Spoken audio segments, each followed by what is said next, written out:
Listo, ya empezamos a grabar la clase. Bueno, adelante muchachas. Ay, Dios mío. Me tiene preocupada esta inestabilidad de mi internet hoy.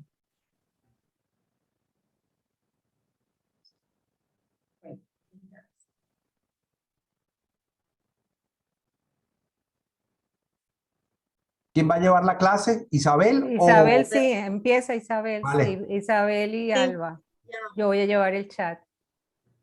Yo la voy a llevar y Alba está dentro de las invitadas. Vamos a comenzar ya son estamos en la hora, los minutos que ya habíamos tenido. Discúlpenme que tengo un concierto, un concierto de zapitos en mi teléfono.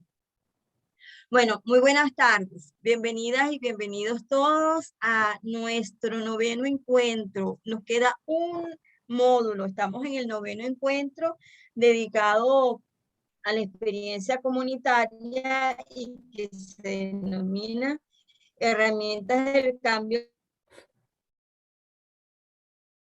comportamental. Voy a ir combinando objetivos y voy a ir presentando. En esta experiencia del día de hoy, contamos con la participación de la profesora Alba Carocio y de la profesora Guillermina Soria, que también es profesora y que es comunicadora social. Bueno, la profesora Alba ya la conocen a través de toda esta experiencia que hemos venido desarrollando. A Guillermina también, pero quiero resaltar que Guillermina es comunicadora social, es egresada de la Maestría de Estudios de la Mujer de la Universidad Central de Venezuela y es la asociada del Fondo de Poblaciones Unidas, UNFA. En bueno, yo también estoy dentro del grupo de compañeras expertas en esta temática. Vamos a hablar sobre, o hablamos sobre estos aspectos específicos que tienen que ver con el cambio comportamental y con la experiencia comunitaria. El objetivo fundamental de este encuentro se orienta hacia conocer comportamental e involucramiento de las comunidades en la prevención de la violencia basada en género, con énfasis en la violencia sexual. En este módulo se aspira a profundizar el conocimiento y la experiencia comunitaria y la intervención social en situaciones de emergencia humanitaria, priorizando su incidencia en los aspectos relacionados con la violencia basada en género. Se revisarán aspectos teóricos del módulo y asimismo se analizarán algunas experiencias desarrolladas en el país y en otros espacios. Vamos a abordar o estamos abordando esas herramientas de cambio comportamental, el abordaje educomunitario en las comunidades para la prevención y la sensibilización. Es muy importante en este módulo, vamos a retomar nuevamente el sentido y la importancia de las masculinidades positivas para abordar esta temática y su presencia en el entorno común. Presentando este módulo, queremos hacer algunas preguntas o queremos compartir algunas preguntas y algunas reflexiones sobre la experiencia. Entonces vamos a comenzar a hacer algunas preguntas. Voy a invitar a Juana Bello que se vaya preparando y vamos a abordar lo siguiente, tomando en cuenta la observación de los videos presentados por las expertas y la lectura de la bibliografía asignada, respondan a estas proposiciones. En primer lugar, ¿qué es la experiencia comunitaria y cuáles son los aspectos que las caracterizan? Juana, estás invitada a participar. Obviamente, otras personas que quieran participar pueden levantar la mano y pueden comentar por el chat también. Entonces, Juana, Buenas tienes la tardes. palabra.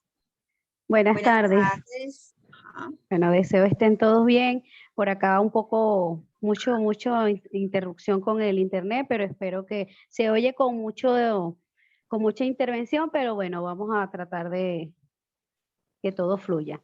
En cuanto a la experiencia comunitaria, o sea, está referida a todas esas acciones que se vienen dando en el ámbito comunitario, como así lo conocemos. Que lo que queremos en ese ámbito de la comunidad es que la comunidad se sienta atendida, tenga la participación, sean los protagonistas también de este entorno en el cual nosotros queremos formar parte de él, pero ayudándolos a conocer y a entender que todas las problemáticas, entre comillas, que se presenten, podamos darle solución a través de la comunicación y la enseñanza con cada uno de ellos. Como así, en estos espacios, dando a la comunidad puede participar activamente en los talleres que se vienen dando o que se van organizando y dándole cabida también en estas nuevas masculinidades que los hombres tengan esa participación activa, porque una vez que ellos comienzan a participar, van demostrando que ellos son parte del entorno y se va como que desbaratando, digo yo por decirlo así, ese machismo o ese patriarcado, ese entorno que es lo que hace que cada día más las comunidades estén más con más problemas de violencia de género. Entonces yo considero que los hombres tienen que tener una participación activa y que deba demostrar pues que sí tienen esas sensibilidades con las cuales nosotras lo podemos ir llevando a cabo para que ellos puedan entenderse y colaborar más en las comunidades. No sé si... Sí, sí, te escuchamos, Juana, muchas gracias. Vamos a ver, ¿alguien más quiere comentar sobre esta pregunta?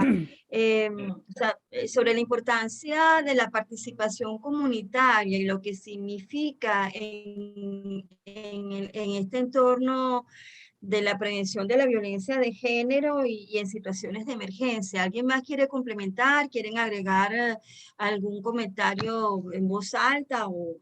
Veo que por el chat, Cristina, han participado unas cuantas personas.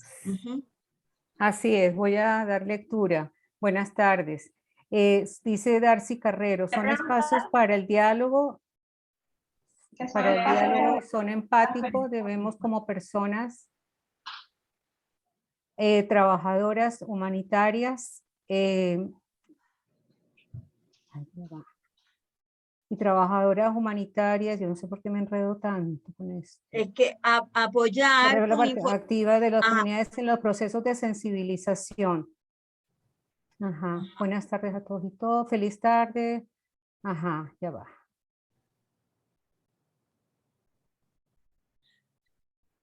Perdón.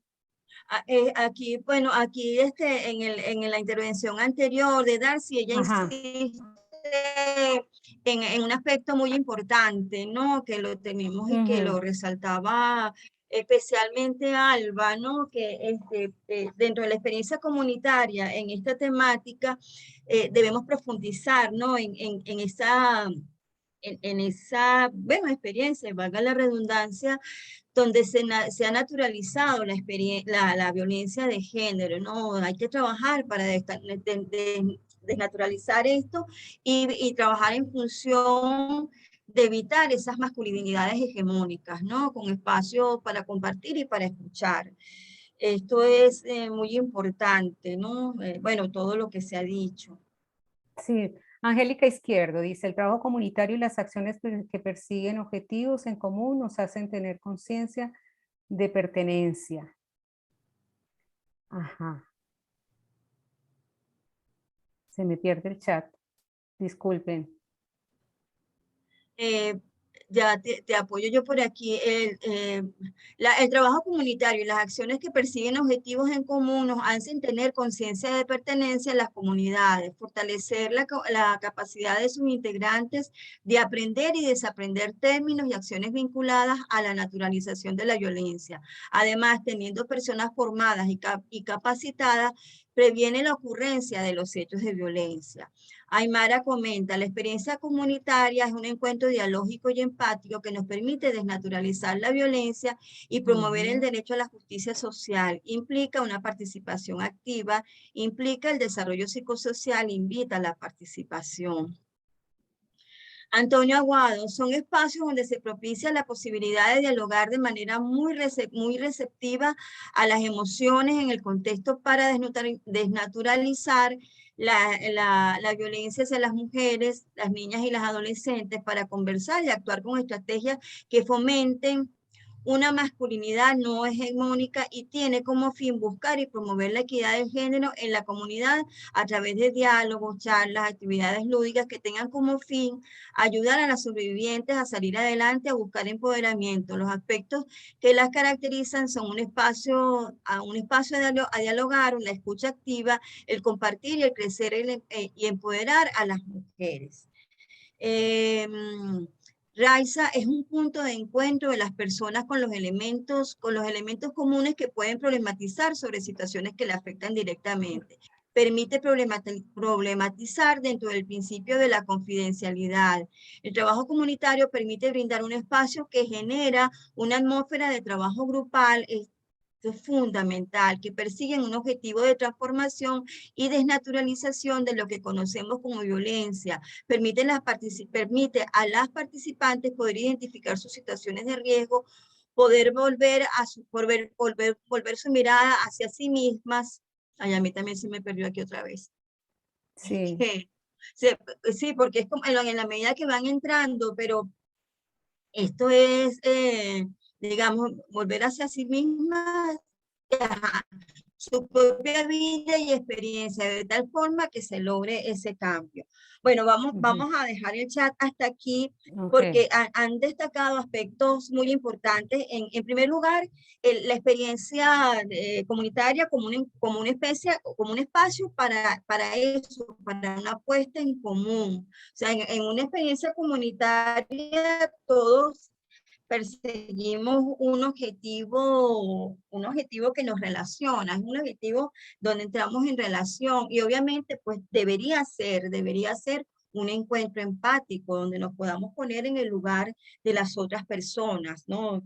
Y por otro lado, cuando estamos hablando, ya les dije que voy a ir como que comentando relacionando las preguntas y las propuestas que tenemos aquí. Es muy importante que en estos espacios de experiencia comunitaria estemos también atentos y que tengamos una reflexión crítica continua, porque la experiencia comunitaria es muy linda, es muy valiosa, pero no todo lo que se da en los espacios comunitarios es positivo, ¿no? Entonces, tener una actitud crítica y reflexiva, sobre todo frente a este tipo de situaciones, frente a todo lo que tiene que ver con la prevención de la violencia de género, y aquí estamos pensando en el trabajo día a día en la comunidad, la relación de la comunidad con lo que pueden ser los espacios seguros y con otros espacios como el espacio escolar, los espacios de desarrollo social en las comunidades, las juntas comunales, etcétera, etcétera. Y estar muy atentos. Yo pienso que uno de los aportes fundamentales que puede dar la experiencia comunitaria en todos los entornos es estar muy atentos y atentas a derrumbar esos estereotipos de género y sobre todo a visibilizar todo lo que tiene que ver con la masculinidad hegemónica para cambiar esos comportamientos, ¿no? Bueno, la segunda pregunta que tenía. Pidiendo la palabra. Ajá, a ver. De Lisbeth, tienes la palabra, que no te veo yo aquí. Ok. Gracias, profesora. Buenas tardes. ¿Me escuchan? Buenas tardes. Sí, buenas tardes. Y bueno, en torno a lo que están debatiendo, la importancia pues de la participación comunitaria es que nosotros no podemos actuar de espaldas a la comunidad. O sea, la comunidad que viene siendo ese espacio en donde se van a llevar a cabo las actividades, las iniciativas, deben formar parte desde el principio de todas las intervenciones. yo siempre que hemos trabajado en la parte comunitaria, lo hablo desde mi experiencia, ¿no? Desde la organización, bueno, yo trabajo en Hayas, pero también anteriormente hice vida en Cáritas y se llevaba a cabo un trabajo comunitario bastante arduo. Siempre digo, vamos a hacer un FODA, ¿no? Y determinar las fortalezas, las oportunidades, las debilidades de la amenaza de la comunidad por parte de los propios integrantes. Entonces, eso ayuda a que ellos puedan ir identificando con qué cuentan en la comunidad y cuáles son las dificultades, ¿no?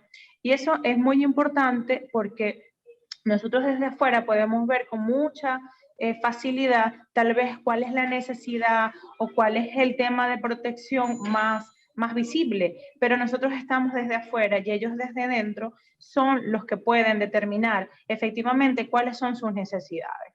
Y este procedimiento pues ayuda mucho también a ver esas causas, esos problemas de por qué surge la violencia, lo que estaban comentando los compañeros, esa naturalización, pero también les permite ver a ellos con qué cuentan para poder responder a esas iniciativas.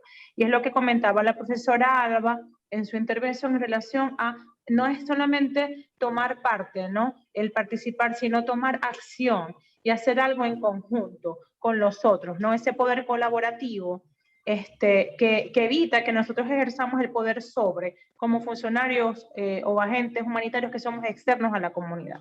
Entonces, estas estructuras comunitarias que nosotros acompañamos a fortalecer, no es que nosotros los empoderamos, sino que nosotros les brindamos el acompañamiento y las estrategias para que se puedan ir empoderando, constituyen el corazón de las actividades, ¿no? Y van entusiasmando al resto de la comunidad en pro de hacer algo que les beneficia a ellos. Este es un proceso que como agentes humanitarios que somos desde nuestros distintos ámbitos de acción, tiene que ver con el proceso de accountability, ¿no? Así se le llama, que es el proceso de rendición de cuentas. Y tiene que ver con hacer partícipes a la comunidad desde todo punto de vista, desde el inicio de los procesos, incluso hasta los procedimientos de salida, que a mi entender es un desafío que presentamos, porque muchas veces llegamos a la comunidad con algunos recursos, con algunos planes, con algunas iniciativas, hacemos proyectos en comunidad con ellos de forma colaborativa, se entregan herramientas, se hacen actividades socioeducativas, psicoeducativas, emprendimientos o empoderamientos, pero nos cuesta un poco tener esas estrategias de salida porque las necesidades siempre sobrepasan la capacidad que como organizaciones tenemos para eso. De allí lo importante de crear redes, ¿no? Es lo importante de que se fortalezcan las propias capacidades de los integrantes de la comunidad, que se puedan identificar las instituciones, los prestadores de servicio, las iglesias, grupos artísticos, es decir, todas aquellas actuaciones que puedan formar redes, que puedan generar espacios de protección para niñas, niños, adolescentes, para mujeres, espacios seguros para mujeres también, para niñas, y eso es algo que se trabaja en conjunto, pero que debe surgir de las propias estructuras comunitarias, ¿no? Y ese es el enfoque comunitario del cual estamos llamados a trabajar. Y no, lo hacemos como una mano, como un aliado de estas estructuras comunitarias. Y es determinante para nosotros este apoyo comunitario. Si nosotros llegamos a una comunidad donde no hay una organización preestablecida o al menos un indicio, a veces el trabajo va a ser muy cuesta arriba o tal vez no es un lugar donde se pueda trabajar. Debemos de partir siempre de los liderazgos, ¿no? De los liderazgos positivos y que ellos puedan ir desmitificando esos machismos que están dentro de la comunidad, ir evidenciando poco a poco, sin violentar, sin señalar, sin culpabilizar esas violencias que están enraizadas dentro de la propia comunidad. Sobre todo si estamos trabajando en comunidades indígenas, en donde tal vez las estructuras ya propias presentan muchos mecanismos que son muy patriarcales y también son bastante donde se perpetúan, ¿no? Muchas formas violentas. Nosotros tenemos con mucha delicadeza, con mucha cautela, a través de estas estrategias socioeducativas, hacer visibilización de que esta naturalización se ha vuelto una constante. pero poco a poco y con mucha paciencia, porque de verdad que no es un trabajo, no es ir a invadir o ir a vulnerar, sino trabajar con las propias capacidades y potencialidades que tiene la comunidad. Disculpen lo largo de mi intervención. Gracias. Una preguntita, ¿ustedes están escuchando bien? Porque yo estoy escuchando con mucha interferencia, no sé si soy yo. ¿Me oyen? Sí, se oye bien. Muy Lo he bien. oído. ¿Ustedes me oyen? Bien, profe. Sí, sí, sí. Sí. Bueno, Ahora, ok. Cristina, ¿tienes la levantada? ¿Quieres comentar algo? Sí, no, más que comentar una duda y una inquietud con respecto a la experiencia del Fondo de Población en las zonas donde hay movilidad. ¿Cómo se ha logrado el trabajo comunitario? Porque, bueno, es difícil, ¿no? Porque son personas que no logran estar en un mismo sitio, sino que van de tránsito. Entonces, más allá de suministrar, digamos, la información, que sepan que hay servicios disponibles, ¿de qué otra manera se ha podido trabajar con esta población? Era mi pregunta para Guillermina, sería en este caso. Buenas, hola, buenas tardes. Bueno, acá también están las compañeras justamente Para que Guillermina. están en frontera, que sería interesante que puedan compartirnos como la experiencia práctica. Pero justamente las estrategias que hemos desarrollado desde el Fondo de Población tienen que ver con esta población que está en movimiento, que está en circulación. Entonces son estrategias específicamente pensadas para eso, pero que sin embargo, como yo les planteaba en el video, tienen como herramientas de la experiencia comunitaria que nos permite poder replicarlas en otros contextos. Pero efectivamente, al tratarse de un contexto de movilidad humana y de un contexto de frontera, se realizan algunas intervenciones, sobre todo o bueno, dos de ellas que son como en zona de paso. Luego tenemos los talleres comunitarios donde probamos poblaciones en estas zonas, pero bueno, más con este perfil.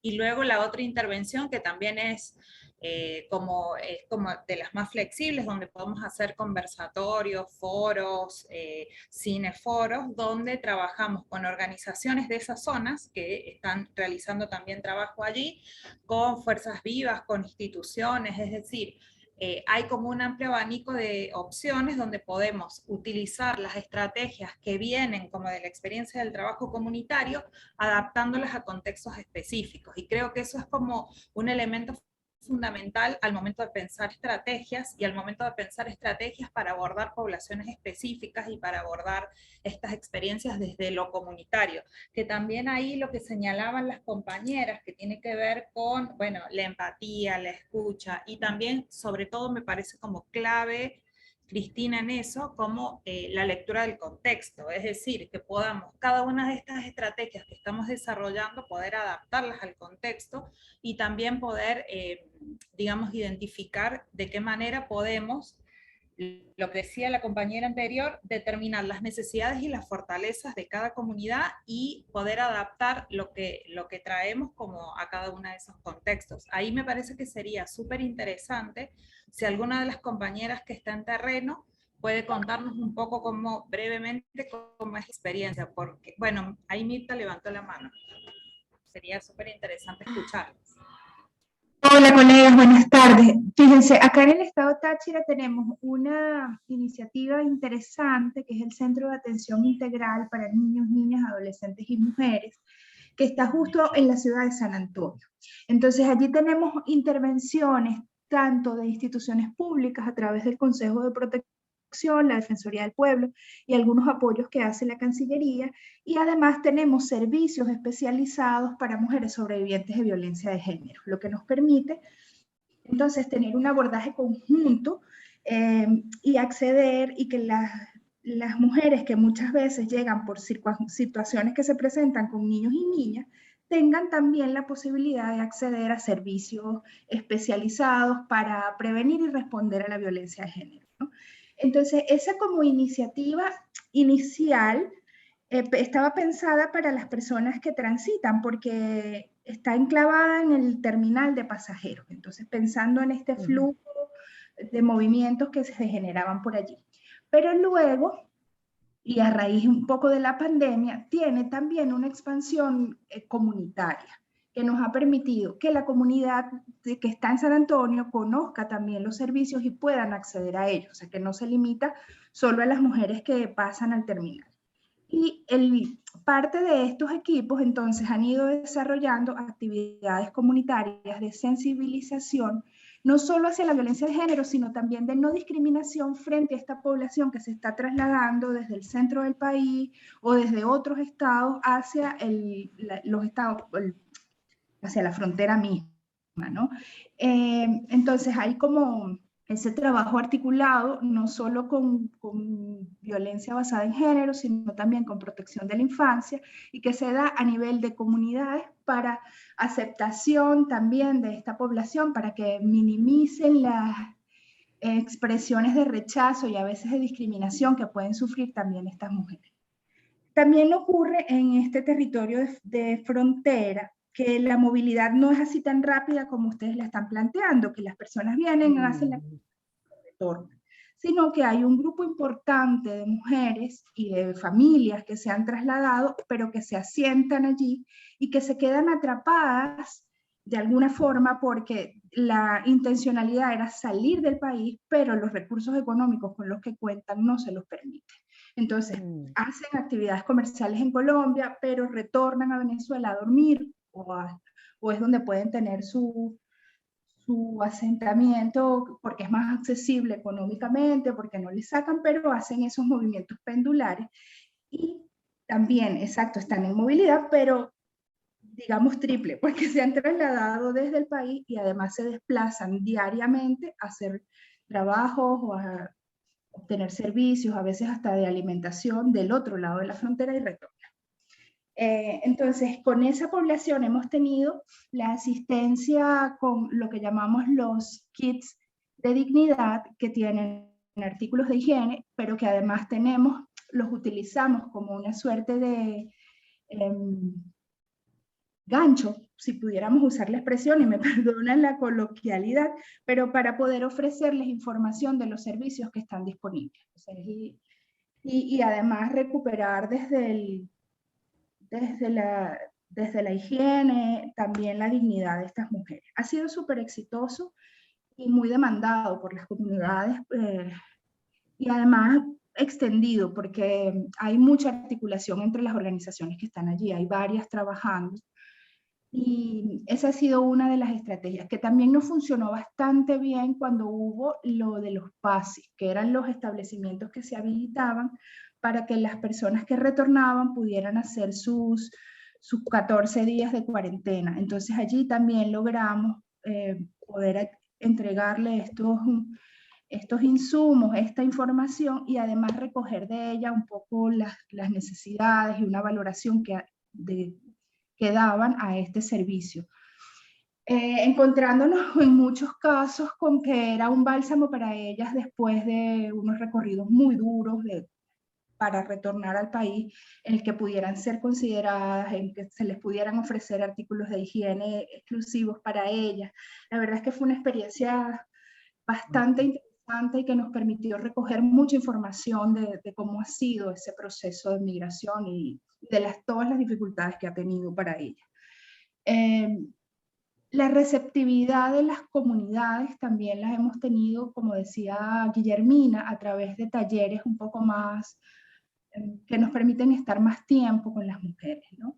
Y sin duda alguna el tema la estrategia de los espacios seguros para mujeres es como el de mayor fortaleza porque nos permite adentrarnos realmente en la comunidad, conocer cómo es su perspectiva, identificar los cambios. Ahora que ya estamos como en un proceso de cierre de algunos, por ejemplo, es sorprendente cómo ellas mismas pueden decir la transformación que han hecho y las solicitudes de que se amplíe, que se lleven a más comunidades o a comunidades que tienen cercanas, y de la permanencia del acompañamiento, porque parte de esta intervención supone que se le van compartiendo herramientas para que las facilitadoras progresivamente se vayan separando y que luego sea la propia comunidad la que se apodere no solamente de la información, sino también de las estrategias para que puedan transmitir a otras mujeres también la información que reciben y la experiencia, más allá de la información, esa experiencia de transformación que hace. Y bueno, han pedido, como todo comienzo, entonces piden mayor acompañamiento, pero progresivamente también ellas se van soltando y entre sí van generando acciones propias, ¿no? Que ya no están acompañadas por la organización, sino que se generan desde sus propias necesidades. Yo creo que esa ha sido también una experiencia súper exitosa para nosotros acá en Frontera. Y perdonen también lo extendido, ¿no? Cambio. No, está bien, Mirta. Esto que comentas es muy importante. Yo me voy a agarrar un poquito de ese comentario final, porque la idea a través de la experiencia comunitaria y pienso también que debe ser en los espacios seguros, es darles a las mujeres, a las sobrevivientes, a todas las que forman parte de esta experiencia, darles autonomía, ¿no? E independencia. Entonces, ya no solo que no solo no dependan de la organización, sino que ellas mismas puedan acompañar a otras mujeres en situaciones similares a otras y que puedan prevenir y que puedan generar otros procesos. Eso me parece como muy interesante. Sí, aquí hay otro mensaje No sé qué acabas de de comentar. Rico. Y bueno, dentro de Ajá. esto que... ¿De quién? Dale. No, dale, dale. Ajá. No, bueno, estaba comentando esto, ¿no? Como que reforzando esto que estás planteando, o que planteaba Mirta, porque está muy relacionado, o sea, con todo este trabajo que se hace a través de la experiencia y a partir de esa pregunta que tú haces en relación con la movilidad y los aportes del UNFA, me parece fundamental esto que se va haciendo, porque no es solo la atención en el momento, sino lo que puede generar para multiplicar la autonomía y la independencia de estas mujeres que viven situaciones tan críticas, ¿no? Eso lo quería complementar. A ver, ¿quién más estaba con la mano levantada? Que yo aquí no las... No, aquí hay un mensaje de un comentario en el chat y de Lynn Rico que dice: el trabajo comunitario permite brindar un espacio que genera una atmósfera de trabajo grupal que persigue un objetivo de transformación y desnaturalización de lo que conocemos como violencia. Permite a las participantes poder identificar situaciones de riesgo y poder volver su mirada hacia sí mismas, su propia vida y experiencia. De tal forma se logra el cambio. Natalie Pérez dice: son espacios donde se escucha y se acompaña a las mujeres a través de procesos lúdicos que aportan a su crecimiento, empoderamiento y desarrollo. Dice Carmen Alicia Jiménez: el fortalecimiento de redes de prevención de la violencia basada en género con la participación de los y las líderes comunitarias es fundamental. Que como todo el mundo está paranoico. Ajá, qué buena esta última intervención, porque la próxima pregunta apunta directamente hacia las características que deben tener las y los líderes comunitarios. Lo más posible y ponerla que uno cree. Hay un micrófono abierto, creo. Un poco cuáles deberían ser las características de las líderes, de los líderes y las lideresas comunitarias, ¿no? Para desarrollar programas de prevención y atención en casos de violencia hacia mujeres, niñas y adolescentes.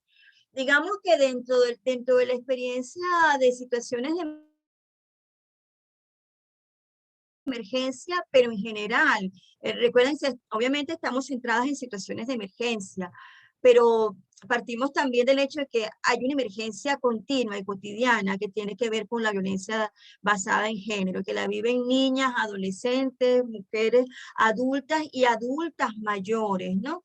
Entonces, es muy importante, o sea, a partir de las intervenciones que hemos tenido, yo podría decir unas cuantas características, pero quiero que ustedes mismas y ustedes mismos digan cuáles son esas características que deben tener esos líderes y esas lideresas comunitarias, ¿no? Para abordar un tema que es tan delicado, ¿no? Tan delicado y que requiere no solamente de sensibilidad, requiere de otros aspectos y de otras características. Entonces, bueno, vamos a ver y a escuchar. Vamos a ver, Aymara, Angélica, Ángelo Parra, que está por aquí, tenemos tiempo que no lo escuchamos. A ver, los invito a comentar esto, ¿no? ¿Cuáles deberían ser las características de esas líderes y líderes comunitarios? De las lideresas y los líderes comunitarios.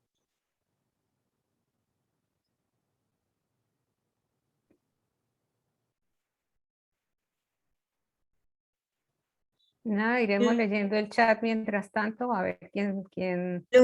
Los líderes están pensando, los líderes y las lideresas Sí. están pensando, o sea, Sí, y además sí. ustedes de alguna forma, de muchas formas lo son, porque en las intervenciones que hemos tenido vemos la presencia de esas personas que mueven, que se motivan. Sí, bueno, dice aquí Norquis, considero que estos espacios comunitarios permiten a las mujeres y hombres de las comunidades concientizar acerca de la violencia y sus consecuencias. Esto ha permitido establecer redes de apoyo y reconocer las distintas manifestaciones de violencia. Antonio Boscán, en situaciones de emergencia muchas veces suelen haber fallas del Estado y de las instituciones, y es aquí que la participación de las comunidades se hace imprescindible, ya que las mismas comunidades suelen por sí mismas desarrollar estrategias de sobrevivencia en medio de circunstancias críticas, y en ellas las mujeres que han vivido episodios de violencia suelen unirse para elaborar estrategias propias de sobrevivencia. A ver, este comentario es bien interesante. Ajá. Ajá. Bueno, en relación con las características que deben tener los líderes comunitarios, por aquí dice Lucía Contreras, tener sensibilidad, empatía, capacidad reflexiva, capacidad para generar cambios, respeto por la diferencia fundamental. O sea, son características todas muy importantes, ¿no? Además de la sensibilidad, hace falta esa capacidad reflexiva, ¿no? Y además de eso también se necesita como que formarse, ¿no? En este tipo de experiencias de liderazgo, ¿no? De liderazgo sensible a esta temática, empáticos y empáticas con esta temática. Antonio Aguado dice, las características de las y los líderes comunitarios deben ser planificadores, generadores de confianza, esto es fundamental, y yo recuerdo la intervención de Guillermina, que cuando empezó a hablar esto lo mencionó y me parece fundamental en esta experiencia, el poder generar confianza, garantes de los principios humanitarios de neutralidad, humanidad, independencia, imparcialidad, tener una preparación en el tema de violencia basada en género, tener herramientas de diálogo y comunicación, mostrar seguridad y entusiasmo, conocer los servicios disponibles y las rutas de atención, recordar que las y los líderes que trabajan en la prevención de violencia de género son agentes claves para el cambio. Muy bien, me parece. Formarse, formarse en PAP y con la guía de bolsillo, estar sensibilizados, tener empatía, saber escuchar, respeto y tolerancia. José Macadán, considero que la persona líder debe tener compromiso, sensibilización y conocimiento en el tema.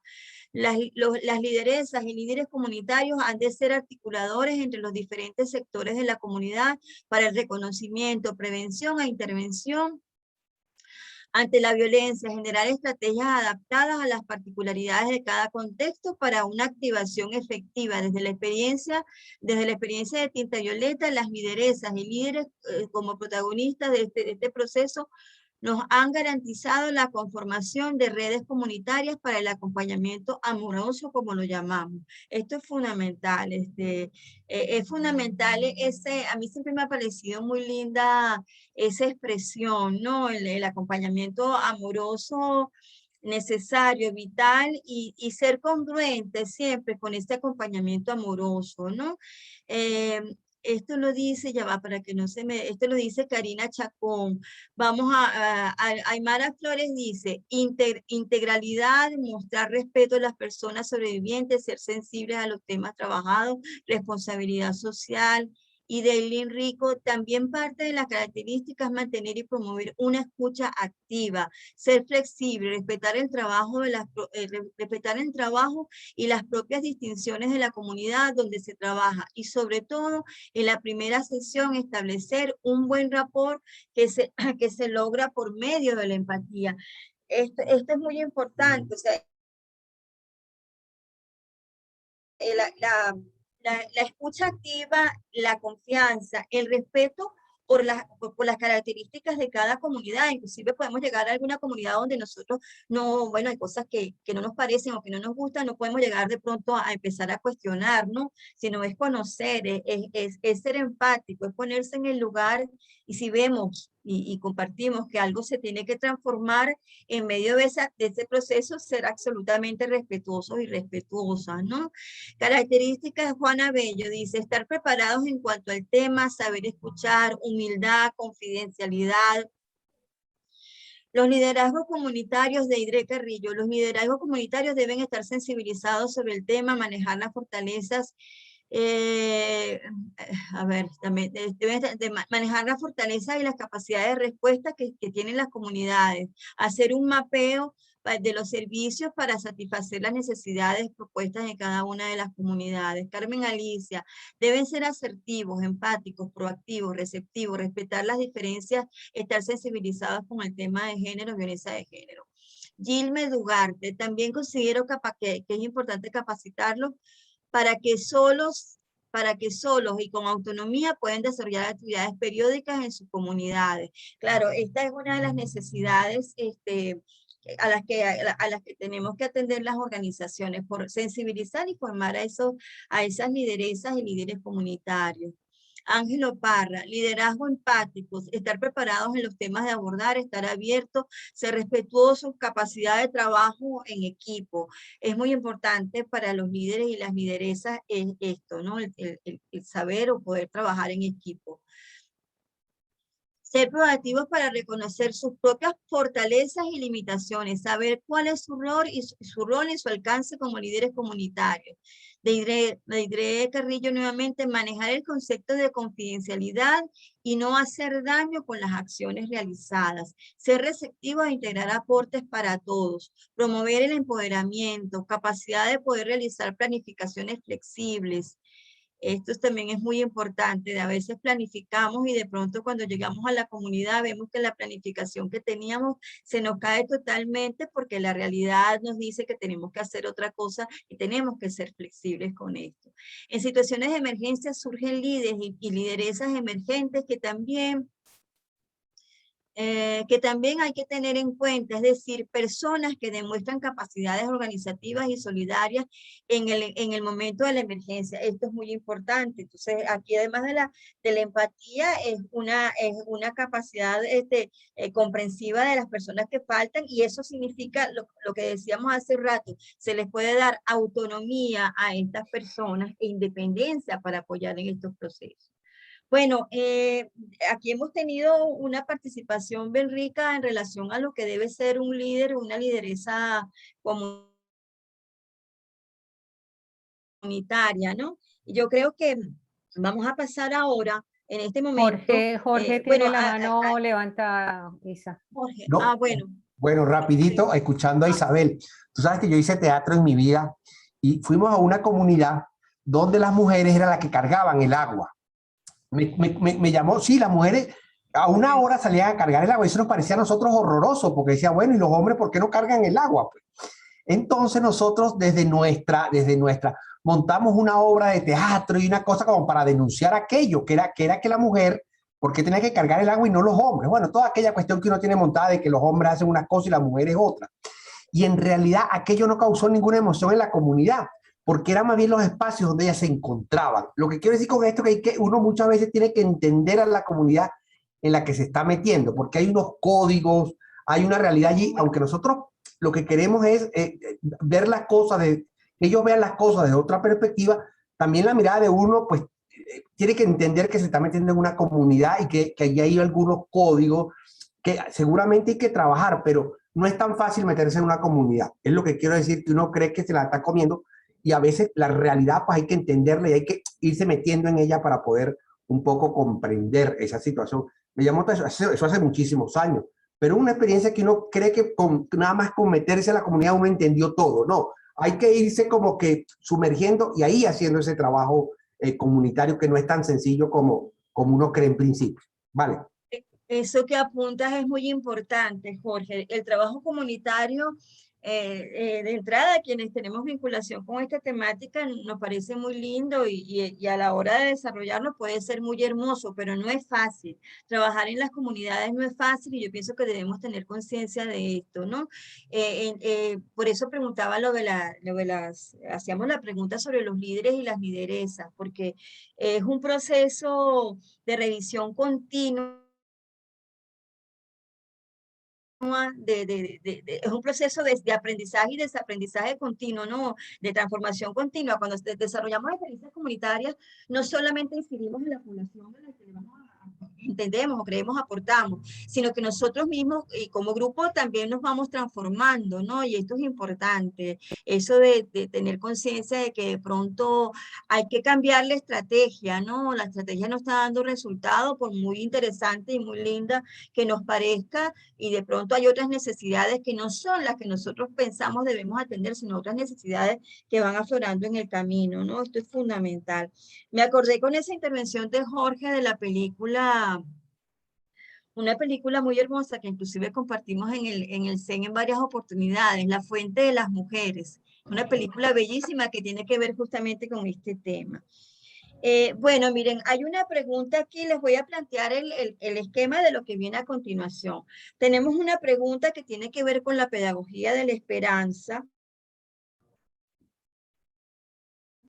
Y la quiero dejar para el final. Ahorita quiero abrir un espacio para que participen nuestras invitadas especialísimas, la profesora Alba y la profesora Guillermina Soria, para que, bueno, complementen, para que reflexionen sobre estos aspectos que han presentado, o sea, las respuestas que han presentado las compañeras y los compañeros, y después intervengo yo para hacer la última pregunta vinculada con la pedagogía de la esperanza y para que me comenten sobre la lectura y el audio del cuento que les asigné pues, en el video. Entonces,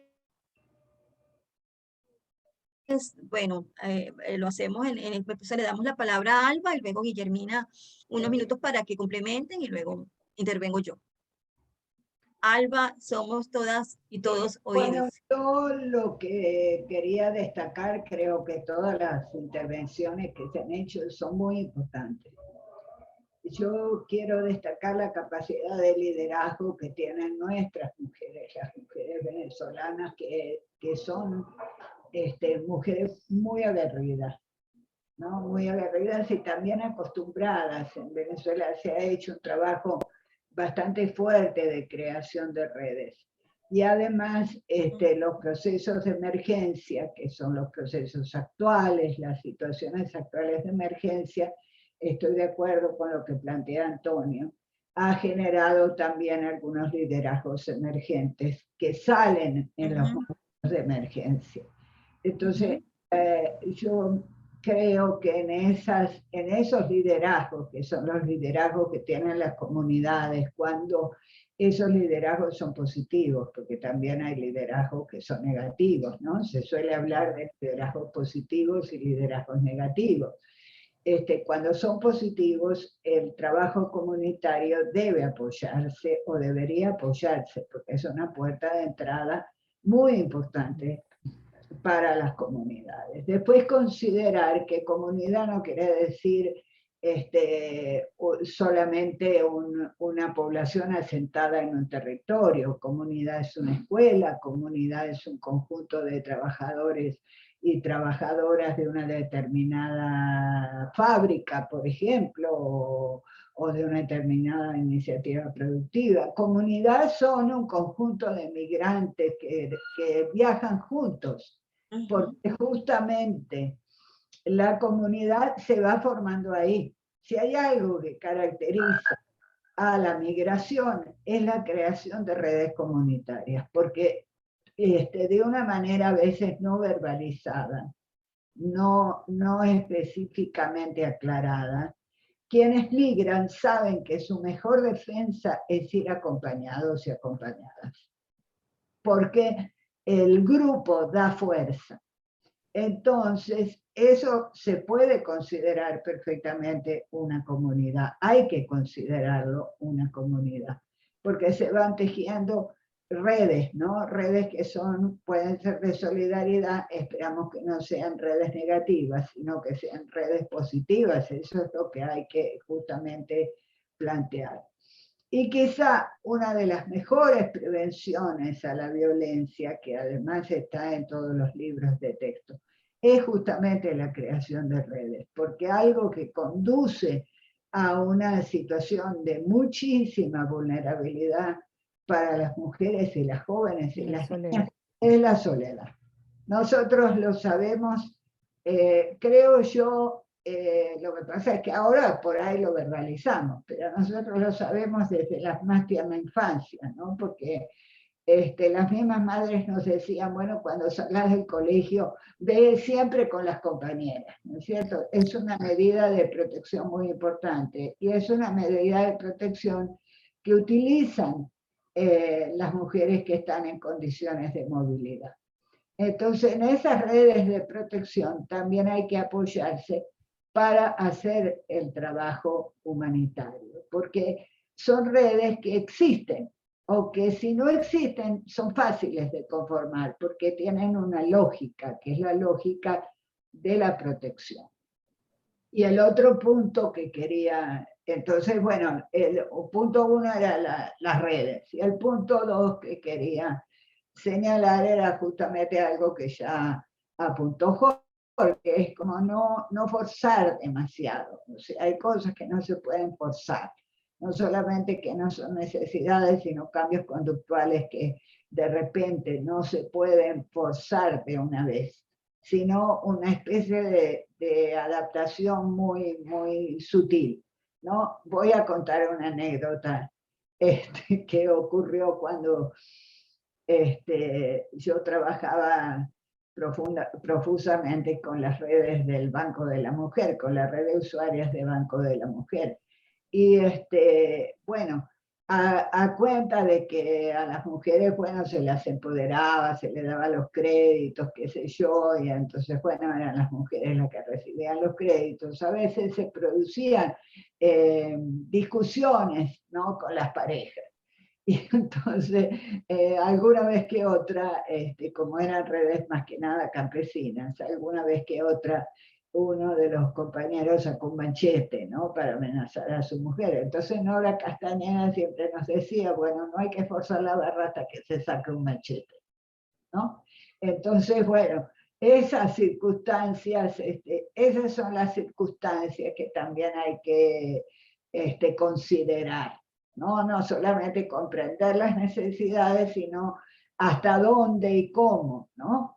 Porque ha habido lamentablemente casos, ¿no es cierto?, en los que, al contrario, pretendiendo hacer, digamos, una acción positiva, se terminan forzando demasiado las posibilidades que una determinada comunidad tiene, y entonces, bueno, puede ser quizá peor el remedio que la enfermedad. Bueno, eran solamente esos dos aportes, pero de los cuales la creación de redes de todos tipos, ¿no? Lo que podríamos llamar ayuda mutua, acompañamiento amoroso. Eso es algo fundamental en el trabajo comunitario. Y como decía Mirta, que la veo ahora con manos levantadas para después hacer otro aporte, a veces después continúan solas. No es necesario que el agente de ayuda humanitaria esté permanentemente, ¿no?, sino que justamente la red es la garantía de que el trabajo va a continuar. Bueno, muchas gracias. Gracias, Alba. Continuamos, Guillermina. Sí, bueno, gracias. Ahí quería como puntualizar algunas cosas. Primero, que estas actividades de sensibilización, algo que es importante y fundamental como tener claro, es que son parte de la respuesta en materia de violencia basada en género, es decir, conforman o son parte de esa respuesta junto, bueno, con los servicios multisectoriales y todo lo que hemos venido viendo a lo largo de lo que ha sido este curso. Y en ese sentido, como parte de la respuesta, es importante también tener claro qué es lo que queremos lograr cuando hacemos estas actividades de sensibilización. Entonces, ahí tenemos en general que plantearnos unos objetivos y ahí podemos ver, por ejemplo, que con las actividades de sensibilización podemos hacer procesos de prevención de violencia basada en género, procesos de identificación y procesos donde se pueden revelar situaciones de violencia y donde podemos hacer una remisión segura a los servicios, donde podamos estar incluso salvando vidas en una actividad que puede ser de 5 minutos. Entonces, por eso todo el contenido y todo lo que forma parte de esa intervención es sumamente importante. Y en ese sentido quería como plantear el segundo aporte, que tiene que ver con la importancia de la planificación en este tipo de actividades. ¿Qué quiero decir con esto? Tener como muy claro qué es lo que queremos decir y cómo lo vamos a decir es fundamental, porque justamente muchas veces tenemos como muy poco tiempo para hacerlo y tener como estos elementos claros es fundamental. Entonces, todo lo que tiene que ver con los procesos de planificación, con el proceso de desarrollar un diseño metodológico de la actividad, y que además ese diseño también tener claro otro aspecto que es clave, que es el hecho de que los diseños no son de fuerza, sino son estructuras que nos permiten organizarnos, pero que a su vez son flexibles y que deben, y ahí retomo lo que planteaba Alba, que me parece fundamental, por un lado, hacer una lectura del contexto y tener la capacidad de adaptarse, y por el otro lado, algo que también forma parte de los principios humanitarios que manejamos, que es el hecho de no generar más daño con nuestra intervención. Es decir, con lo que nosotras y nosotros estamos realizando, es muy importante que podamos hacer una lectura correcta del contexto y que no generemos más daño con nuestra acción, que por querer como hacer algo y tal, al final terminamos generando más daño. Pero entonces, para eso es fundamental no solo como la intervención en sí misma, sino todo el proceso previo y todo el proceso posterior. Y bueno, y ahí también retomo brevemente unos aspectos que señalaron varios compañeros y compañeras por el chat y en sus intervenciones, y que tiene que ver con el rol de quien facilita los procesos. Quien facilita los procesos está acompañando, y ese es su rol. Está acompañando, está facilitando, está brindando unas herramientas para que sea quien está participando de esa instancia, ese lugar seguro, de ese espacio de confianza, le está dando herramientas para que pueda tomarlas y luego tomar sus decisiones. Y luego todo esto se concatena con otros elementos que conocemos, como bueno, el ciclo de la violencia y muchas cosas, la ruta crítica de la violencia, que cuanto más herramientas nosotras y nosotros podamos brindar, bueno, esa posibilidad de romper ese ciclo de violencia, esa posibilidad de transitar la ruta crítica de la violencia es mucho más favorable. Por eso estas actividades de sensibilización para mí son como, bueno, para mí y para quienes desarrollamos actividades y acciones en materia de prevención de violencia basada en género, de respuesta de violencia basada en género, de atención, etcétera, son siempre fundamentales porque nos dan todo un abanico de posibilidades para poder hacer intervenciones y para poder salvar vidas y para poder como promover procesos allí. Entonces, ahí para mí hay como esos elementos claves que tenemos como que tener en cuenta, y tienen que ver con algunos aspectos que señalaron ustedes a lo largo de la sesión, que me parece que todas las intervenciones estuvieron como súper claras, y con elementos que señalaba también Alba. Entonces, una buena lectura del contexto, una planificación, un diseño metodológico flexible, tener claro qué es lo que quiero decir y qué es lo que quiero decir, cómo lo voy a decir y con qué objetivo lo voy a plantear. Y sobre todo, esta lectura correcta, esta lectura apoyada en esos liderazgos comunitarios, en esos liderazgos emergentes, en esa comunidad que está presente allí y que también muchas veces está en estos contextos de emergencia en un proceso de transformación, de movilización constante. Eso también es muy importante que lo sepamos leer y tiene que ver con ese rol de quien facilita los procesos. Entonces, creo que tener claro también nuestro rol en el marco de eso es clave también. Entonces, bueno, eso era básicamente lo que quería como aportar sobre todo. Y bueno, hacerles la invitación a que lean la guía de intervención comunitaria, que lo tienen entre los materiales, porque allí pueden encontrar como muchas estrategias, como muchas herramientas, incluso como esta ruta que les comentaba, como detallada. Es una ruta de sensibilización, es una ruta donde podemos tener como los distintos pasos a la mano y que además podemos siempre adaptarlos. Como les decía, está pensado como para actividades, para intervenciones, para acciones en contextos de movilidad, en contextos de emergencia, pero ustedes mismos escucharon a Mirta de cómo eso también se va adaptando a distintas realidades y a distintos contextos. Bueno, eso por aquí. Gracias, Guillermina. Gracias, Alba. Bueno, yo les sugerí en el video la lectura y escuchar el audio de un cuento que se titula Estela grita muy fuerte, ¿no? Si bien es cierto, aquí estamos centrados o hemos dado prioridad a la población de mujeres, siempre hemos dicho que trabajar para empoderar a las mujeres del mañana implica, entre otras y múltiples cosas, múltiples actividades, significa trabajar con la sensibilización y la formación de las niñas. Y tratándose de un tema tan delicado, tan duro, tan doloroso como es el tema de la violencia de género y sobre todo el tema de la violencia sexual y del abuso a niñas, niños y adolescentes, a mí me pareció pertinente invitarlos a escuchar y a leer este cuento, ¿no? Entonces, la pregunta que estaba planteada, que la asocio con el tema de la pedagogía de la esperanza, era, o sea, ¿qué aportes nos da este relato? Y pudiera parecer que estamos pensando solamente en las niñas, ¿no? En las niñas y en los niños.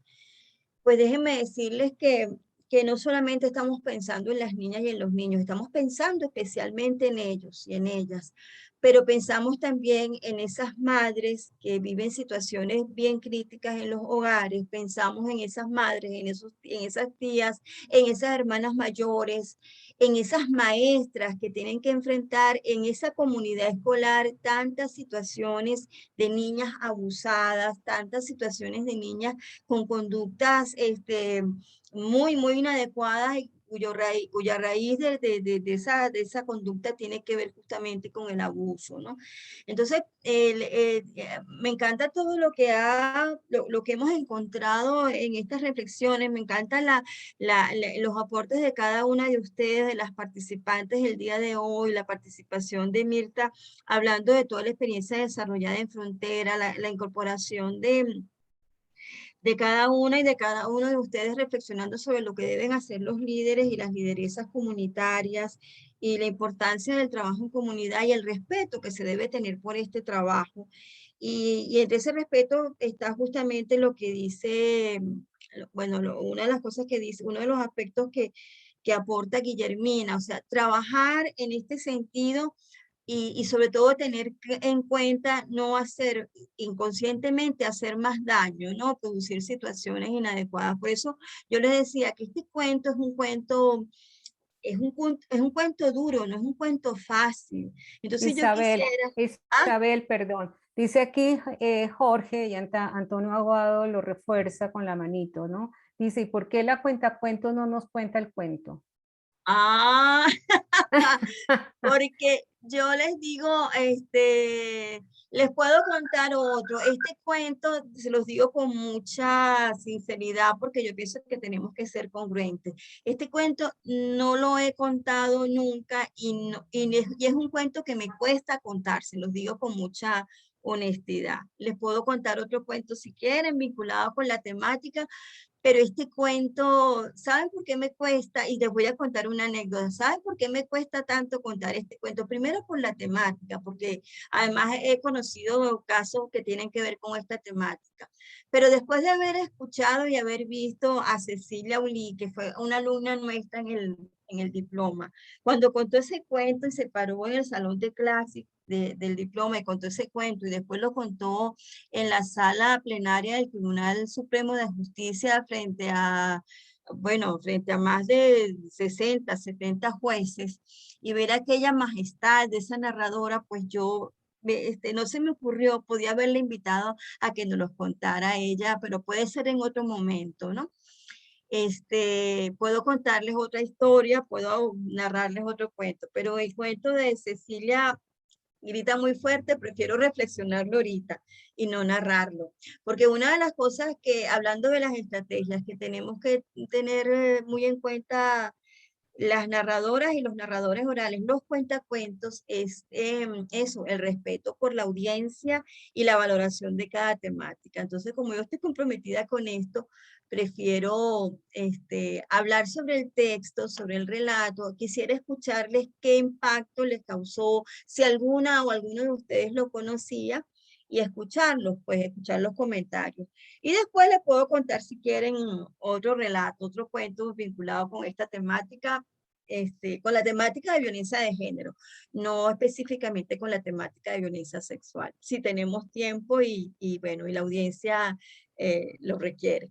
Pero me gustaría escuchar, a ver qué percibieron, qué captaron sobre la historia, sobre el relato. La pregunta está abierta, no quiero, porque esto me parece que es importante que la gente lo haga, entre comillas, espontáneamente. Bueno, aquí en el chat la gente está agradeciendo tu sinceridad. Jorge dice, eso habla de ti. Qué bella Isabel, dice Lucía Contreras.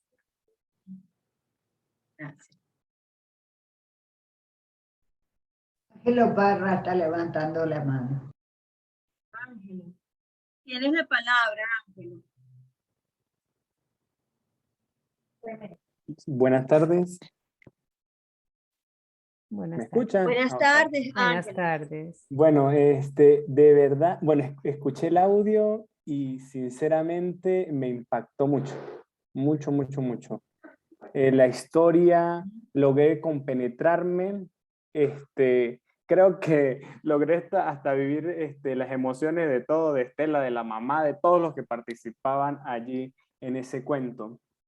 Y me parece súper importante el hecho de que podamos educar en este tipo de temas, ¿no? Incluso hasta, bueno, escuchaba la historia, vivía esas emociones allí y se me ocurría el hecho de también llevarlo, ¿no? A esas capacitaciones, a esos talleres docentes, de representantes, que puedan lograr ver la importancia de las palabras, cómo calan las palabras, cosas tan sencillas, pero que pueden penetrar y pueden hacer un bien. Fíjate que esa información que la profe le dijo a Estela llegó tan profundo que lo recordaba en todo momento. Claro.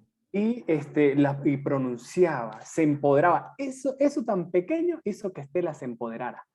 Y desde la niñez, cómo poder prevenir este tipo de situaciones, súper interesante e importante, porque ya Estela está empoderada. Eso quiere decir que en la medida que va creciendo, llega la adolescencia, ya se hace una mujer grande y ella va a seguir empoderada en todos los sentidos. Entonces, bueno, me encantó, de verdad, gracias. Yo creo que fue un regalo este cuento, poder haber escuchado, y pues entender muchas cosas también a partir de la escucha del mismo. Gracias. Gracias a ti, Ángelo. Me alegra mucho que lo hayas sentido así y sobre todo que rescates y que hayas captado la importancia del sentido de las palabras, ¿no? Lo que podemos hacer a través de las palabras.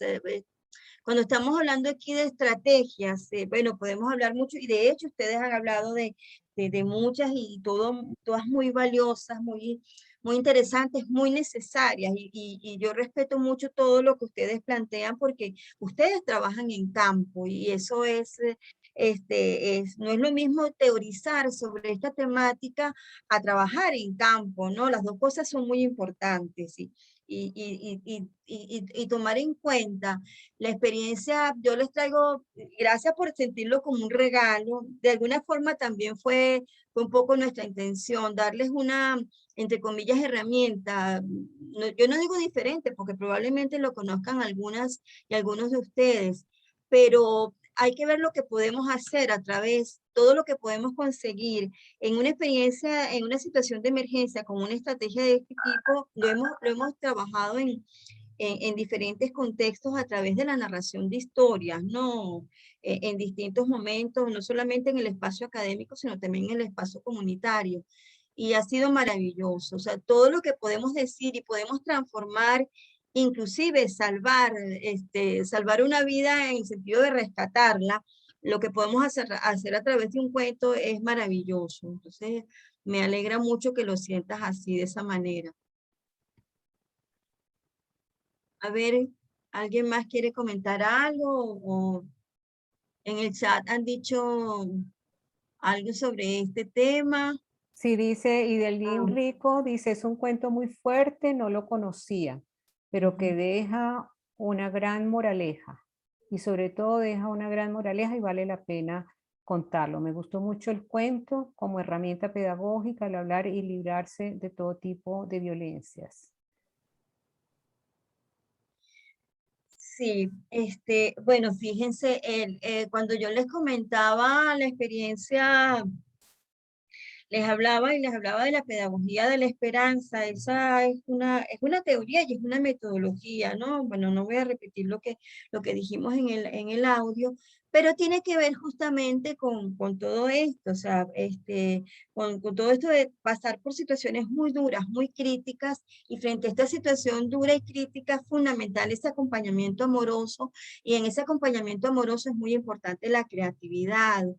Hay que ver lo que podemos conseguir e inventar a través de la narración de una historia, como a través de una experiencia de teatro, como a través de la observación de una película, como a través de la creación de una canción. En este momento me viene a la mente una experiencia que desarrollamos en el CEN, en el diploma, cuando invitamos a nuestra querida María Riera, mezzosoprano, también ella es animadora cultural, es editora, y nos ha dado hemos tenido varios encuentros con ella, donde ella habla sobre la presencia de la violencia de género, por ejemplo, en el mundo de la música, particularmente en el mundo de la ópera. Entonces, cuando ella analiza, por ejemplo, una ópera como Carmen, todo lo que se puede observar allí, todo lo que se puede analizar y nos habla de diferentes versiones, ¿no? Y de cada uno de los personajes femeninos, por supuesto, de la protagonista y de los personajes masculinos y del personaje protagonista, personaje masculino, o sea, un poco todo lo que esto representa, ¿no? Entonces, yo creo que ese acompañamiento amoroso, respetuoso y con la capacitación necesaria, se puede enriquecer mucho con estas estrategias, con estas alternativas, ¿no? Entonces, la pedagogía de la esperanza es la pedagogía de la creatividad, es la pedagogía problematizadora, es la pedagogía que nos reúne a todas y a todos de una manera empática, respetuosa y que nos permite dirimir nuestras diferencias, ¿no? Entonces, la idea de presentar este cuento, que es un cuento, ya se los dije por ahí, lo dijo alguna de las compañeras, no es un cuento sencillo, es un cuento duro, es un cuento que no, de entrada te moviliza muchísimo, ¿no? Pero podemos hacer un trabajo interesante con las niñas, con las adolescentes, con los niños. Y en este cuento hay otro elemento importante que tiene que ver con la presencia, o sea, se deja colar allí el tema del cuidado cuando Estela empieza a soñar, una niña con una imaginación extraordinaria, quizás eso también le ayudó de cierta manera a enfrentar previamente a toda la situación que se desata, muchas cosas, pero cuando piensa en su papá y va a buscar a su papá no está leyendo el periódico ni está cómodo esperando que le sirvan la cena, sino que su papá está lavando los platos. ¿Se dieron cuenta de ese detalle? Su papá está fregando los platos cuando ella va a hablar con él y se va a encontrar con él, ¿no? Entonces, es una forma, vamos a decir, un tic allí dentro de lo que plantea la autora, ¿no? Entonces, bueno, miren, si no hay más comentarios sobre esto, bueno, y si quieren, bueno, les regalo otro cuento. Si quieren, les regalo un cuento. Si tenemos tiempo, nos quedan 5 minutitos, bueno, terminamos. Y además, bueno, no sé, tenemos también tenemos pendientes conversar sobre o sea, una vez que cerremos esto, hay que hablar un poquito sobre el trabajo final. Entonces, bueno, se escucha, me dicen, por ahí dijeron que sí.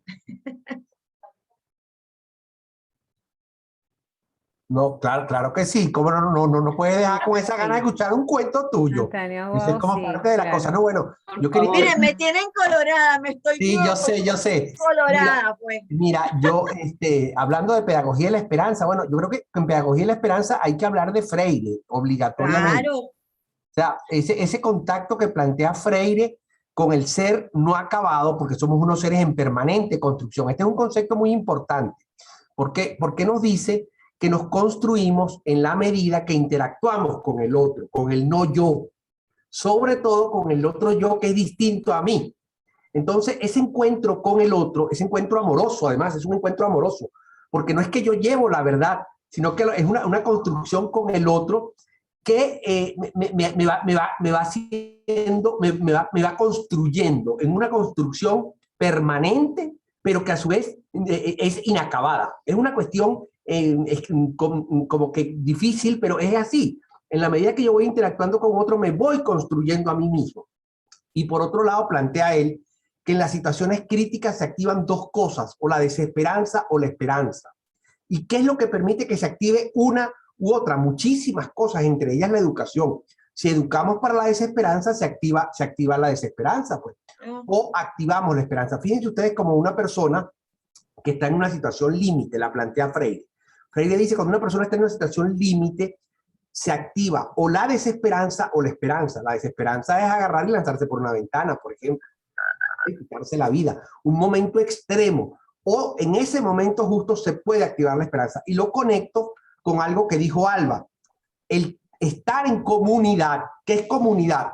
Lo común, la comunicación, tiene que ver con el otro. Entonces, estar con el otro activa la esperanza. Es una manera de sentir que no voy solo en el camino. Desde el punto de vista real y desde el punto de vista figurativo, cuando vamos andando con el otro, como que tú vas sintiendo esa energía, ese contacto, esa relación. Es lo que nos pasa a nosotros. Todos los jueves estamos esperando encontrarnos. Es así como que el encuentro con el otro que nos complementa y que nos hace. Entonces, de verdad que Freire vale la pena estudiarlo. Y cuando hablamos de pedagogía de la esperanza, pues definitivamente es esa. Él dice, tenemos que educar para la esperanza. Qué bonito. Educar para la esperanza, una tarea del educador y de la educadora. Lo planteábamos en principio, o sea, partiendo de la teoría freiriana y recordando que no nos educamos solos, no nos educamos solos y solas, nos educamos en comunión, ¿no? Mediatizados por la realidad, ¿no? Y parte de esa pedagogía de la esperanza está muy vinculada con la creatividad, centrada en esa realidad a la que nos enfrentamos, que no siempre tiene la cara bonita de la vida, ¿no? Y hablar de violencia de género es enfrentarnos justamente con una de las caras más tristes de la vida, ¿no? Bueno, Voy a cerrar con este cuento. Yo creo que en algún momento yo les hablé en el primer video, les hablé de la historia de Arturo y Clementina y creo que les hablé de Adela Turín. Creo no, se las mencioné y aquí en este último video pues también se las mencioné. Bueno, les voy a contar la historia de Arturo y Clementina, que son dos tortugos que se enamoraron y tuvieron una relación muy hermosa. De novios era una relación maravillosa. Arturo y Clementina pues compartían todo, compartían las alegrías, las tristezas, hacían planes. Una vez que se casaron, bueno, Clementina tiene vena de artista y le dijo a Arturo que ella quería ser una gran artista. Pasado un tiempo de casados, le decía Arturo, tú artista, si tú no sabes ni siquiera los colores, a veces te pregunto los nombres de los colores y no los reconoces todos. Y Clementina decía, agachaba la cabeza y decía, sí, de verdad, yo soy muy torpe, la verdad es que no soy, yo no, Arturo tiene razón, tiene razón. Ay, Arturo, a mí me encanta la música, me encantaría cantar el día de mañana, me gustaría inclusive tocar un instrumento. Pero ¿cómo que te va a gustar tocar ningún instrumento? Tú eres sorda, tú no te has dado cuenta que tú eres sorda, tú te pones a tararear y yo me tengo que taparme las orejas porque yo me quedo sordo. O sea, ¿de dónde te salió eso a ti que tú quieres cantar y quieres ser artista? Y en la medida que Arturo le iba diciendo todas estas cosas, a Clementina la iba llenando de objetos. Un día llegó y le regaló cuadros y más cuadros para que se los pusiera en la casa y se los iba poniendo en la caparazón. Le decía que no sabía cantar y le buscaba un equipo de música y se lo ponía en la caparazón. Y Clementina tenía que caminar con todo eso encima y cada vez que ella le decía algo, él le decía, no, pero es que tú no sirves para eso. A mí me gustaría pintar un paisaje, me gustaría pintar el mar, es que me gusta mucho el mar, pero ¿qué te va a gustar a ti el mar? O sea, yo no sé de dónde sacas tú eso. Y así iba planteando Clementina cotidianamente cosas que quería hacer, y todo el tiempo, no, Arturo tiene razón, y cada día ella se encorvaba más y se ponía más chiquitica y agachaba más la cabeza, más humillada cada día, hasta que un buen día, Clementina se desató todo lo que él le había amarrado a la caparazón y lo puso a un lado y salió a pasear. Cuando Arturo se fue a trabajar, Clementina salió a recorrer el campo y se quedaba rato viendo el paisaje. Decía, yo un día voy a pintar este paisaje, yo quiero pintar este estanque, yo quiero pintar ese azul del cielo tan bonito, un día lo voy a hacer. Bueno, y empezó a tararear canciones. Yo un día también voy a cantar, porque yo quiero cantar.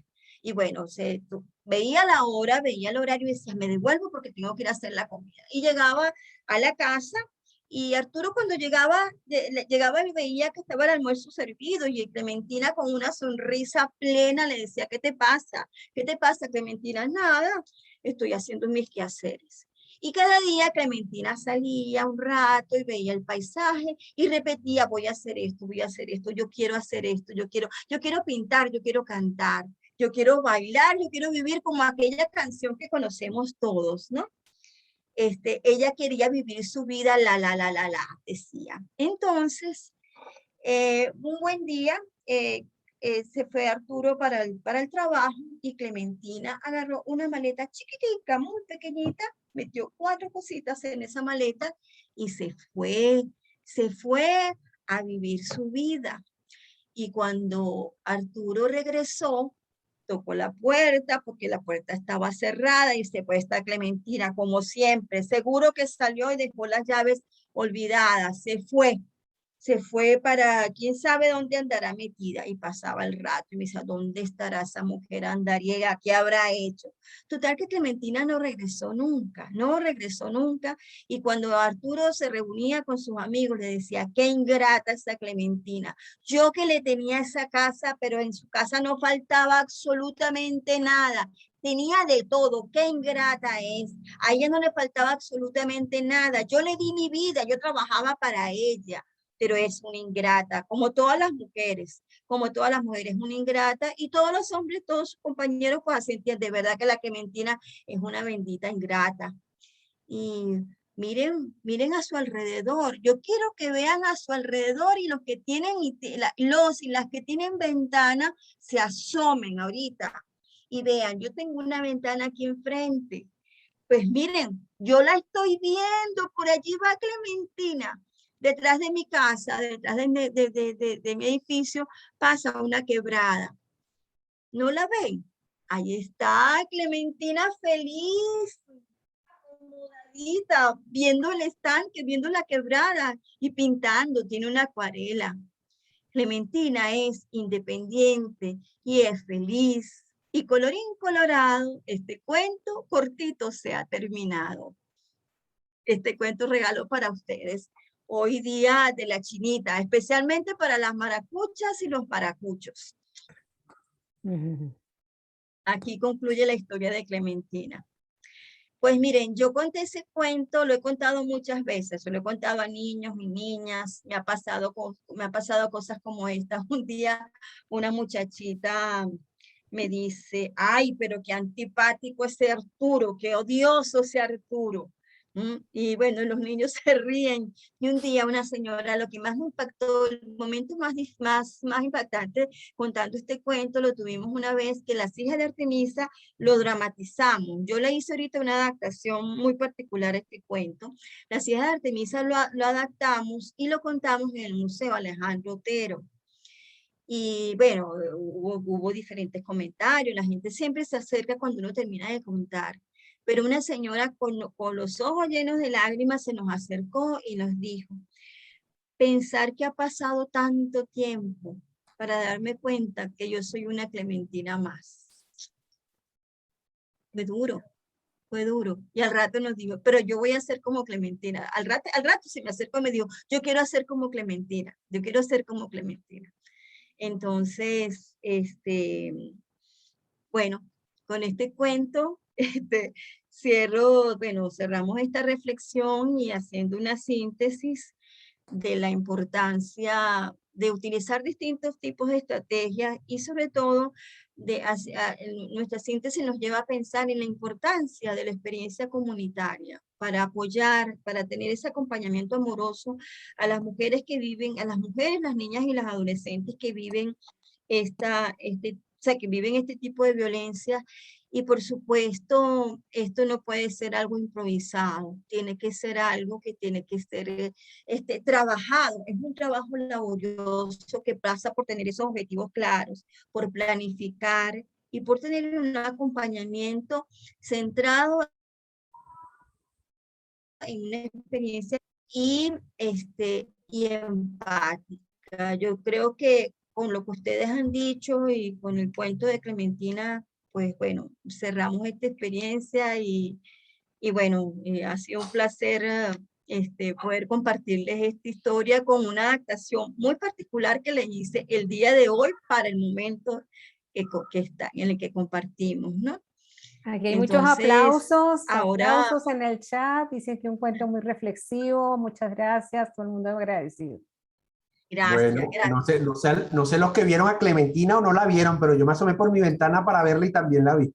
Así que estaba por ahí cerca. Bueno, Albita, nos toca, bueno, a Alba, Isabel y Cristina nos toca recordar, ¿cómo se llama? Ya hacer una aclaratoria sobre el trabajo final y, bueno, retomar nuevamente el tema de que ya nos queda solamente un encuentro, el que viene, formalmente hablando. Ahí se abre un espacio para terminar el trabajo y, bueno, hay que hacer algunas aclaratorias importantes que son muy, muy puntuales, pero vale la pena hacerlas para que quede claro en qué consiste el trabajo final. Y bueno, sí, adelante. Sí, no, es muy importante. Bueno, y yo por el chat les mandé un mensaje, pero bueno, esto es un mensaje de parte de todo el equipo, de la profesora Alba, Cristina, Jorge y esta servidora, ¿no? El trabajo ciertamente se hizo un ajuste, justamente en este proceso pues vamos ajustando las exigencias y adaptándonos a la realidad, ¿no? El trabajo al final va a consistir en un análisis de caso, que ustedes tienen que definir, tienen que describir en 2 párrafos. Si me escapa, por favor recuerden si se me escapa algo, y luego hacer una reflexión crítica sobre ese caso, tomando en cuenta los aprendizajes que hemos tenido durante todo este proceso en cada uno de los módulos y por supuesto reforzándolo con referencias teóricas, bibliográficas de las autoras y los autores que se consultaron. O sea, ya no va a ser un trabajo monográfico más extenso, ¿no? Con un mínimo de 3 páginas y un máximo de 5 páginas. Eso por un lado. Hay otro aspecto que queremos resaltar y que tenemos que recordar, porque aunque se están animando más, todavía falta que la gente se incorpore más a la experiencia de los foros. Recuerden que esto no solamente es importante para la reflexión y para el intercambio, no solo con las profesoras y los profesores, sino entre ustedes, o sea, entre el grupo, entre los participantes, sino que esto además forma parte de la evaluación continua del curso. Y bueno, mañana se abre el tercer módulo, que se ha abierto cada tres módulos, ¿no? Entonces, esto es muy importante. Tercer foro. El foro, perdón. O sea, mañana se abre el tercer foro para la discusión, para la reflexión, una vez concluido este. Bueno, eso, pero bueno, Alba y Cristina y Jorge, si quieren agregar algo, por favor. Sí, bueno, que se cambiará en breve la indicación o la instrucción que había al principio en el tema de evaluación, que era el que hablaba acerca de la monografía, ¿no? Que ya, como dijo Isabel, se cambió. Pues vimos cómo había marchado el curso y creímos que era como más conveniente que fuera a través de algo más práctico. Entonces, por eso se reemplaza, ¿no? Aquí están preguntando la fecha se mantiene, ¿cierto? La fecha se mantiene. Tope 20 de diciembre. El 20 de diciembre. Y por otro lado, fecha tope. ¿Por qué cambiamos? No fue que cambiamos, ahí sigue habiendo un trabajo de muchísima reflexión, o sea, el trabajo de profundidad sigue allí. Lo que queremos es que partan de una vivencia de ustedes y que eso sea un elemento activador de la reflexión teórica. Yo en un mensaje les coloqué, no se, ¿cómo se llama? No se centren solo en el caso, porque no puede que no los deje ver. Ustedes parten del caso y eso les permite incorporar elementos teóricos que hemos visto a lo largo del teóricos y metodológicos o prácticos que hemos visto en el curso. Por eso la descripción del caso tiene tiene unos límites para que sea solamente un elemento que active. Por otro lado, es importante que en aquel caso usted actuó de tal manera. Ahorita eso no es lo importante, ahorita es el caso por el caso y que te permita reflexionar. Es como un activador, por decirlo de alguna manera. Yo les comentaba que se buscaran 3, 4 casos. Ustedes tienen que tener muchos casos, anoten un papelito. El caso de la señora que después que conté el cuento me dijo que ella tenía ese peso y nunca lo vi. Ese es un punto de partida. El otro, la señora que cargaban agua y nosotros creíamos que, ay, pobrecitas, y ya se sentían contentas porque era la manera de compartir entre... O sea, un elemento que los ayude a activar con alguna de las temáticas que hemos trabajado acá. ¿De acuerdo? Bueno. Pregunta Norquis, perdón, Alba. Dice, ¿la estructura del trabajo consiste en el planteamiento de un caso y nuestra manera de abordaje? Sí, la respuesta es sí, ¿no? Que la manera que lo abordaron es el punto de partida para incorporar elementos vistos acá en el curso, ¿ok? Tienes que, Alba quiere aclarar aquí. Sí. Yo sí le recomendaría que para el abordaje, como lo dice